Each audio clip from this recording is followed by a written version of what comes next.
And the final one, I want to ask you what you're doing on Australia Day, because there is a call for us all to stand at noon and sing the national anthem, which I think is hilarious. It is. And I noticed that the Sydney Morning Herald, I think, actually printed the words of the national anthem because no one knows them. Well, I'm actually an Australia Day ambassador, so I will be singing. Oh, not you will at be midday, singing. but Oh, it is quite funny how very few people do know the words. You sort of get Australians, all that. Us, mumble, mumble, mumble. Do you know both verses? I don't know both verses, verses, but I don't sing because I can't. So I can't sing, so I keep my voice very, very low.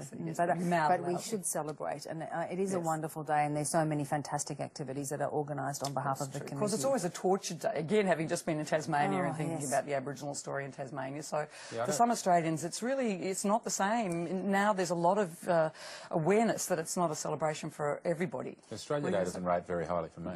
Well, you know what rates for me is meeting the people who've become Australians. Yeah, I've been some of those ceremonies they have for nationalising people. That is probably the only time I've been moved on Australia Day. And I think you realise just the vast, last year just talking to a Cambodian taxi driver about how grateful he is to be here, and that's when you realise that spirit. They just, to them, it means an awful lot. It is a difficult day, but I think I think it doesn't mean we don't also reflect on that issue and reflect on what's happened in the past, and think about, rather than just going to the beach and lying down and have a great time, thinking about what we want to be, the country to be in the future. Yeah, I think the Australian identity is the important Australia Day of the year, we do like that. We've been talking to all the nominees. I think they do that. There's some good aspects. I exercise my right as an Australian on Australia Day to do whatever I like. And that's fine and to not sing any songs. You're not going to be standing up in your Speedos on the beach then and singing Advance Australia. Negative. No, I got rid of my Speedos years ago.